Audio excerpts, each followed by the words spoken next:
avec un grand plaisir que je suis ici avec le professeur Lou Wei-Ming, que je connais depuis longtemps.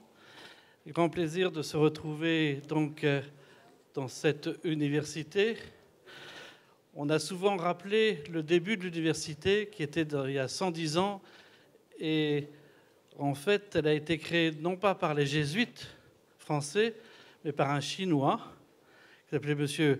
Ma Changbo, qui était un riche Chinois et qui a donc fait cette université.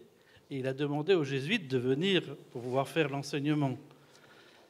Et cette université a été créée dans la rue du Père Robert le 13 février 1907.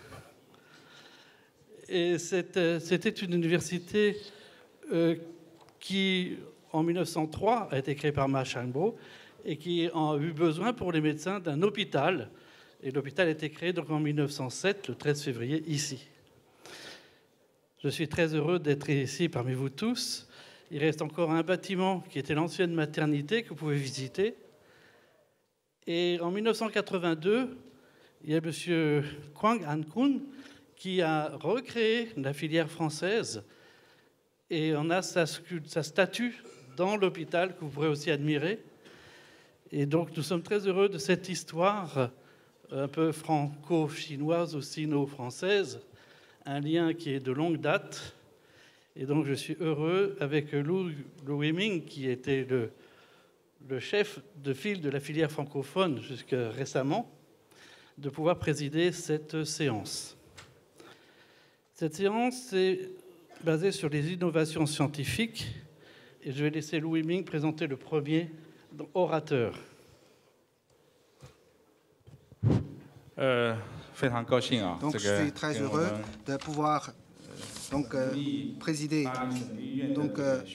avec monsieur le professeur Laurent de Gosse, présider, animer cette séance. Vous savez que monsieur le professeur entretient des relations très importantes et de longue date avec la dermatologie d'origine. Donc, pour économiser le temps, je vais inviter Monsieur Tang Hong, qui est le directeur général de l'Institut Pasteur de Shanghai. Professeur Tang Hong, il va nous faire une présentation sur la collaboration entre l'Institut Pasteur chinois et France. Ami, Monsieur Laurent de Gosse, d'être ici pour présider cette première séance. Je voudrais inviter maintenant professeur Tang Hong, qui est le président. Non, il n'est pas président. Change. Bon.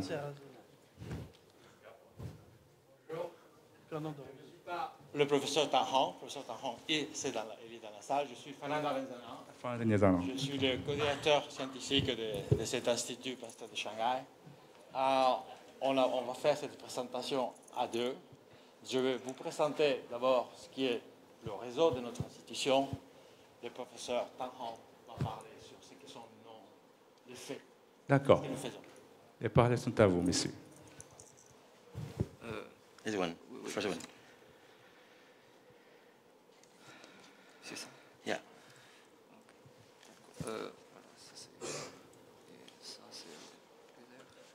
Et avancer, rétrograder. Faux fan back. Ici. Ici, ok. Bon, l'introduction est faite, mais je voudrais bien entendu remercier les organisateurs de deux parties, de la partie française, de l'académie, de la fondation, évidemment aussi l'organisation de l'université. Merci aussi à nos représentants diplomatiques qui nous accompagnent. Merci à vous tous d'être là présents pour entendre notre message de ce que nous faisons. Nous sommes une institution qui commence à avoir aussi sa tradition ici en Chine. En tout cas, notre ancrage est majeur. Et il le fait à travers ce qu'on appelle le réseau international de notre institution. Un réseau qui a né avec une vocation, évidemment, d'exporter le talent, d'exporter l'intelligence, d'un savoir-faire qui dissémine les bénéfices de toute notre connaissance accumulée à partir de la grande œuvre de Louis Pasteur vers l'humanité. C'est tout simplement cela. C'est la science, évidemment, au service de l'humanité. Aujourd'hui, on dirait d'un service global. Cette institution naît d'une autre grande institution, qui est l'Institut Pasteur de Paris. L'Institut Pasteur de Paris est une création de 130 ans l'année prochaine, qui a parcouru 2 siècles déjà en produisant, en contribuant avec vraiment des découvertes majeures qui sont transformées dans des grands bénéfices pour l'ensemble de l'humanité. Ces découvertes ont été récompensées sur 10 de nos chercheurs. L'institution compte avec 10 prix Nobel. Aujourd'hui, c'est un campus qui s'est localisé à Paris avec presque 3000 personnes qui travaillent dans la science. Nous avons un caractère vraiment international, comme vous pouvez voir. On est presque 70 nationalités et beaucoup de langues aussi. Mais évidemment, le français est notre langue de communication majeure. Et c'est grâce à cette grande institution qui est née il y a aujourd'hui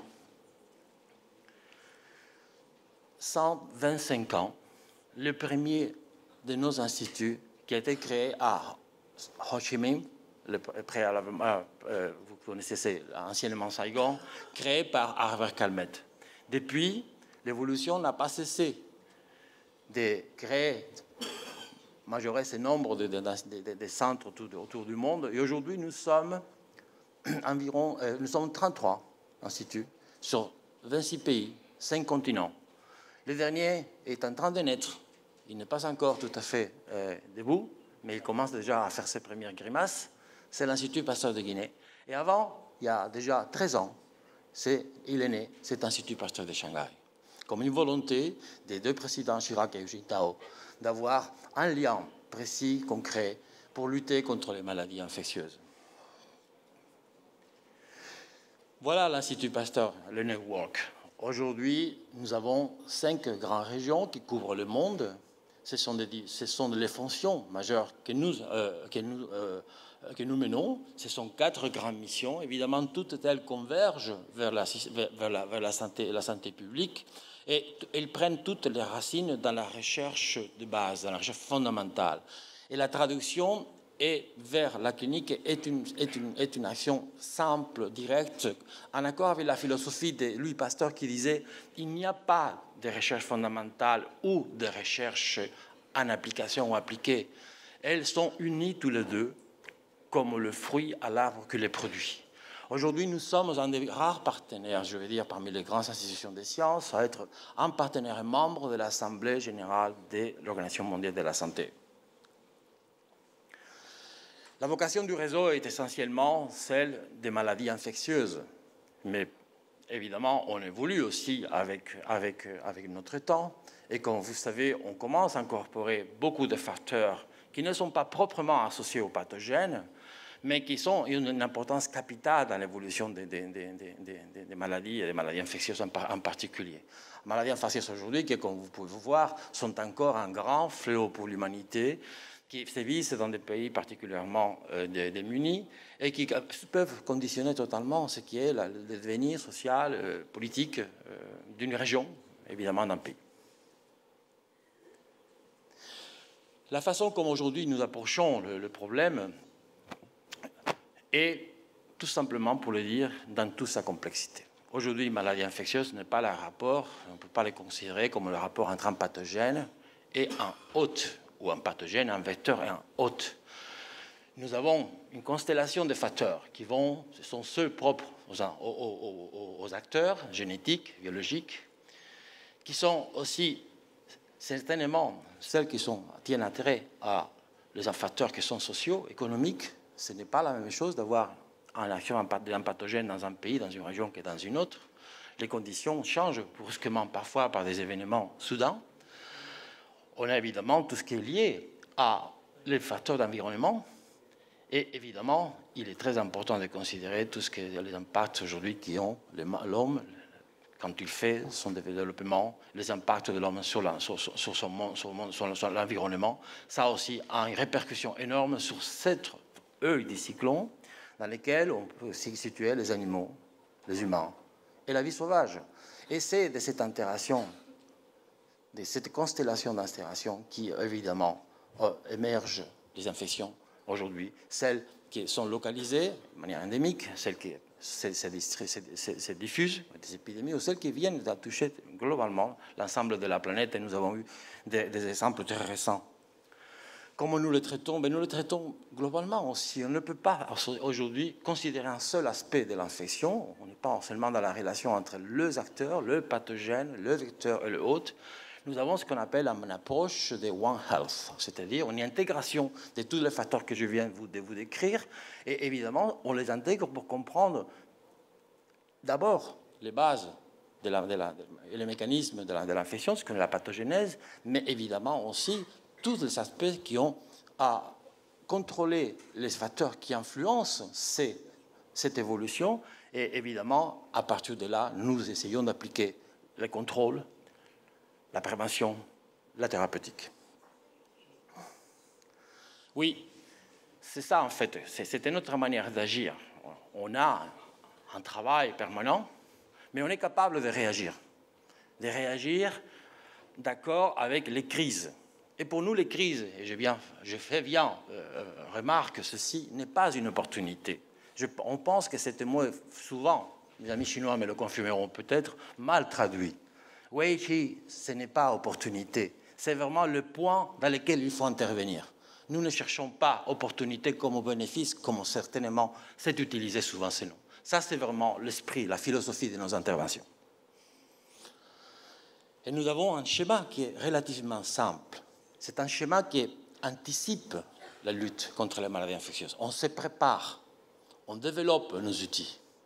On est capable de monter des réponses rapides, de participer directement dans les sites où nous sommes localisés, intervenant la main dans la main avec les autorités locales, mais évidemment aussi avec les autorités internationales. Et dès que nous avons eu une certaine maîtrise et nous avons collecté les informations, le matériel nécessaire, biologique, pour commencer à travailler, on passe à développer dans le temps,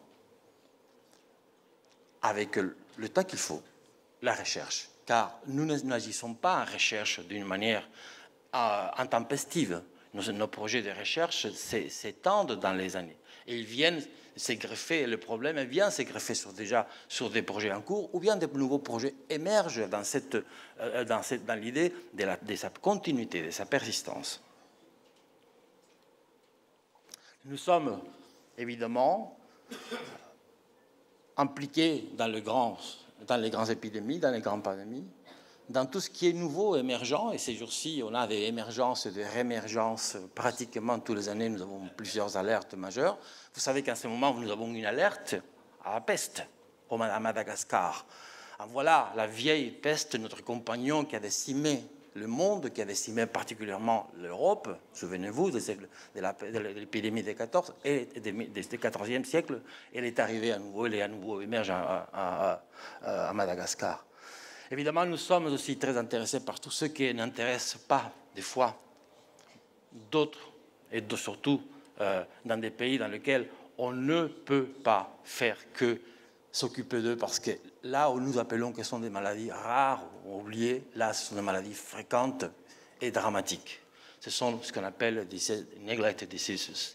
Et nous allons de l'étude des moléculaires, du plus profond, jusqu'à le diagnostic évident, c'est une aide essentielle pour les pays dans lesquels nous sommes, et le développement des vaccins et des molécules.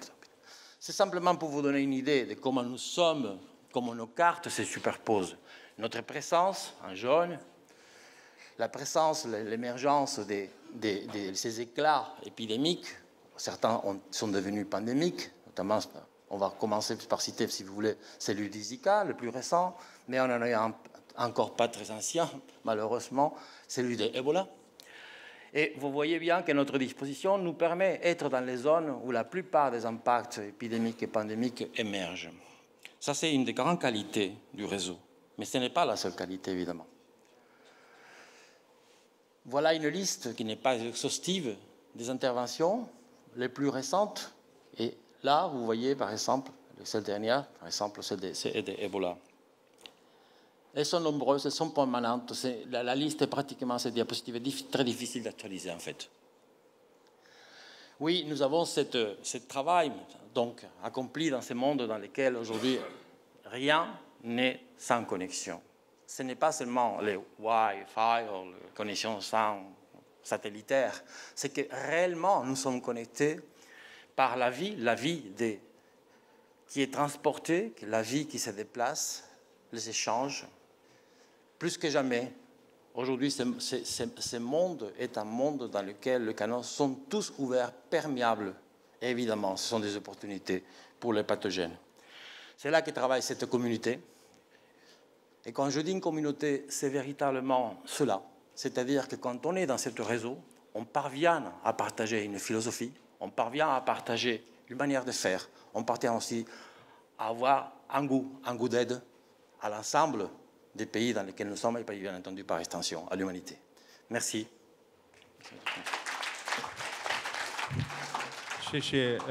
Dr. Aranzana. Merci beaucoup, monsieur docteur. Donc, c'est une excellente présentation. Nous savons que l'Institut Pasteur, depuis sa fondation, est un établissement leader dans le domaine des maladies infectieuses et elle a fait de très grandes contributions à la lutte contre cette sorte de maladie. Aranzana, on savait très bien l'Institut Pasteur qui est internationalement reconnu et connu comme leader en matière de maladies infectieuses à la vaccination. Merci de votre intervention. Merci.